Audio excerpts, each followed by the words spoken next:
In my daily work with clients who are grappling with how best to handle living in a water-damaged building, or for those patient referrals that we get from doctors and other clinicians, I'm always really surprised that there appears to be a disconnect between the environment and the person. So, what do I mean by this? Well, today I want to talk about the paradox between environmental pollution and health risk. And to that end, I'm going to be talking about censorship of mold illness in Finland. Now, you might already be thinking, what on earth is he talking about? We all connect pollution with harm, but do we really? On the one hand, if we're considering carbon credits or net zero, then the mainstream media seems to have absolutely no trouble linking the slightest change in the environment with a consequence to some person elsewhere. It's the famous butterfly effect. You know, that metaphor that brought chaos theory into the mainstream, that says little, almost insignificant events can cause dramatic effects over time.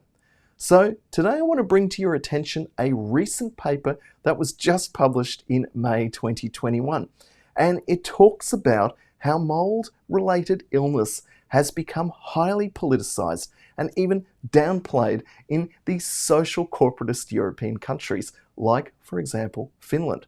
Now, it's not news that countries like Finland have a significant welfare state socialist worldview, but papers like the one that I'm going to be talking to you about today reveal some really serious erosions to evidence-based science, really due to corporatist interventions. Now, the author of this paper, Professor Tamara Tuominen, is a really courageous scientist who has published this really groundbreaking paper that echoes many of the same problems I see here in Australia. And I've also put up a link to her YouTube here. These are going to be in the show notes, so you don't need to necessarily write them down now, but I want to talk about a lot of the expert witness work that I do. And usually there is a debate around the veracity of claims made by persons as to the truthfulness about the link between illness or disease symptoms and, well, exposure to mold and water-damaged buildings. Now, did you know that over 98% of the epidemiological studies published between 2011 and 2018 showed convincing evidence of single and multi-organ systems due to mold? This means that mold illness is much more than just a respiratory problem. It's not just the sniffles. In fact, the literature shows something called an odds ratio of multi-organ disorders of between 1.5 and 2.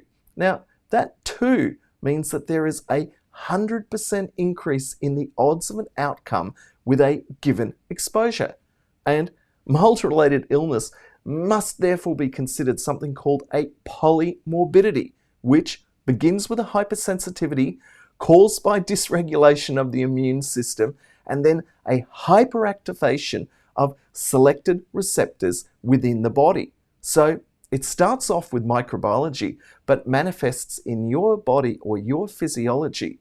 And I now want to get on to talking about the paper by Professor Tamara Tuominen, because she strikes out at various different government departments, especially the Government Department of Health and Welfare and the Finnish Occupational, or the Finnish Institute of Occupational Health, as two of the key institutions that show various forms of bias. And we really need to talk about bias here, because these institutions tend to prefer academic and scientific papers that support their agenda.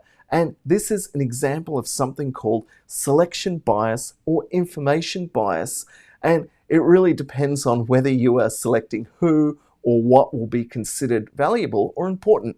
And these are all types of confirmation bias. And I'm going to put some examples up on the screen. And the first one gives you an example of you get a survey, but who is going to get the survey? Depending on who gets the survey, that impacts on the quality or the types of responses you're going to get. And of course, any type of conclusions that you draw from the responses from those individuals. And of course, then confirmation bias. We've heard a lot about this, especially in the last 2 years with COVID, and that is essentially talking about attributing greater meaning to certain evidence that supports your existing beliefs. Now, unfortunately, just like in Finland, in Australia, there is lots of selection bias towards a narrative of denial between the known facts about water damage and the consequences of mold illness.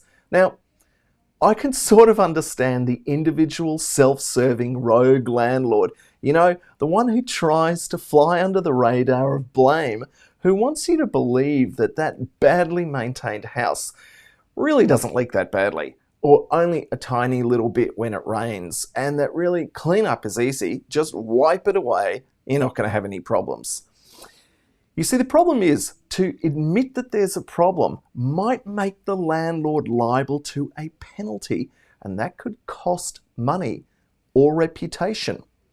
Now, what do you do when institutions say these things and downplay the seriousness? Well, according to this paper from Finland, this type of sanctioned behaviour is becoming normalised in the insurance industry and, unfortunately, by corporate interest groups that in many cases receive funding from the insurance companies themselves. So, how did it get this way? Well, easy. Special interest groups and educational bodies often position themselves as independent opinion leaders, but they demonstrate corruption by not disclosing hidden conflicts of interest. Now, these groups then underpin current medical and health practices by denying obvious connections between exposures to risky biological matter, like air polluting cell fragments, mold spores, and mycotoxins, and then denying the adverse health consequences that inevitably follow on from this type of environmental exposure. So I want to take a quick look at an example paper.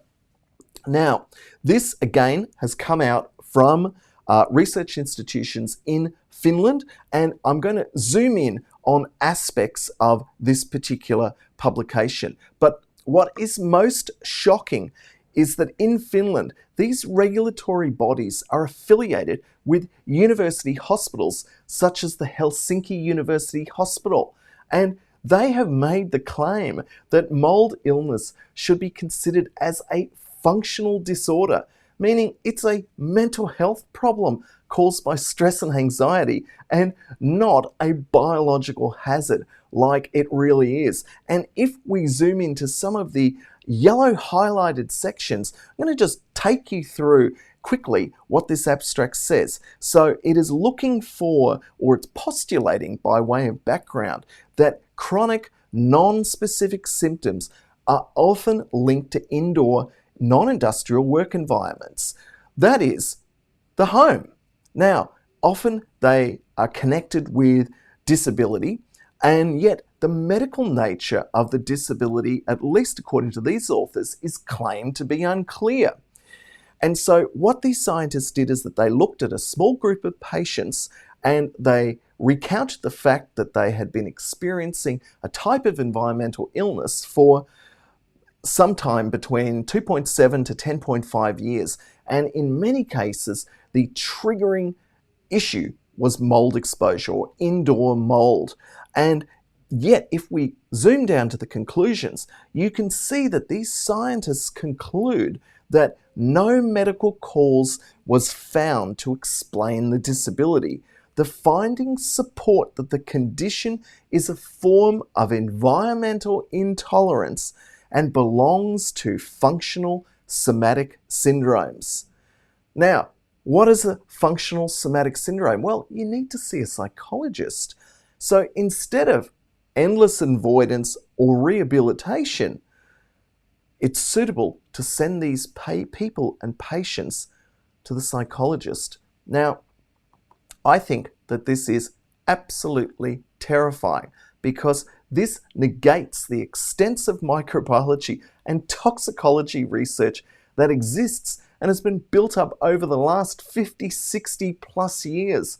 In fact, any non-brainwashed person can verify these facts for themselves by downloading the proof for free or for a small fee on PubMed. And I've got an example of this from 1964 I'm going to put up this slide now, and you can see that this was published in the Proceedings of the Royal Society of Medicine in July, and they were doing a national survey of 150 towns throughout the United Kingdom and Wales, and they were looking at the relationship between air pollution and mortality from respiratory conditions.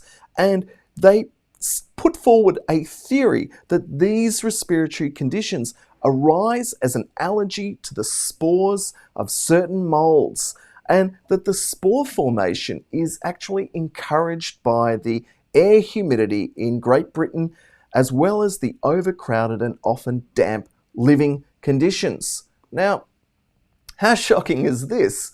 In Finland, individuals who claim to suffer from this type of environmental illness like mold are sent for somatic evaluation. That means you're sent to a psychologist or a psychiatrist who promote treatments such as mindfulness or something called dynamic neural retraining. And I'm going to show you what they do in Finland. And this is a slide direct from the website that in the academic paper they recommend for treatment of these patients. And these essentially are feel-good fringe practices that have absolutely no peer-reviewed papers on them, or none that I could find. Although I certainly do agree that the brain can adapt. It is neuroplastic after all. But you know, you cannot overcome mold by rewiring the stress response away.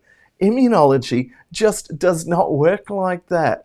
Trying to think your way towards good health instead of fixing the problem is a disaster for your health. But of course, it doesn't become a cost to the public healthcare system. And of course, this is the fundamental reason why socialist, pro-welfare oriented governments like Finland perhaps take this approach. Now, shame on you for suggesting something commonsensical like mold avoidance. Get rid of the mold. Change your indoor air quality. Put in some HEPA filters. Fix that water leak. Consider remediation. Carry out straightforward building management, like drying out that wet wall or stripping back the roof or ceiling to remove the porous and semi-porous water-damaged building elements. That would be sensible, wouldn't it? You don't need to see a psychologist to do the logical, sensible, evidence-based solution. So, in closing, I reckon this paper is absolutely fundamentally important, and I urge you to read it. I'm going to put the links up in the show notes to this live stream and to the podcast, which will be available on my social media as well as my main website. But I want to summarize some of the key points that the good Professor Tamara makes about the government and really the corporatist ethics of managing water damage and mold illness that apply in many places, not just in Finland. And the first point is that there has essentially been a change from evidence-based healthcare into the promotion of really myths and beliefs, which fundamentally undermines something called the ground truth. And I talk a lot about the ground truth because it is the information that is known to be real or true and can be verified from multiple sources.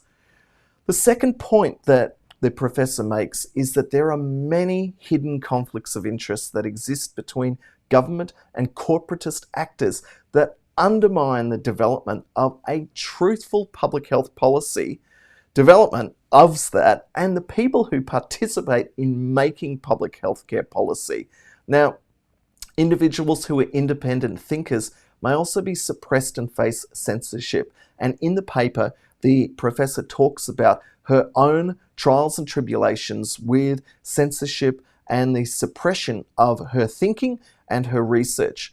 So I want to extend on her paper by saying that similar ethical problems definitely apply not just to mold illness, not just the mold illness community, but really to the global community now as all of us are facing the COVID crisis. So the professor's paper about Finland and mold should really be a warning that public health policies should hashtag follow the science instead of being corrupted by government or corporatist company interventions. And how are we going to change things? Well, to achieve this, we need open and honest scientific debates that are not undermined by conflicts of interest. So what can you do? Well, I suggest that you need to speak out when you see bias and ask for proof.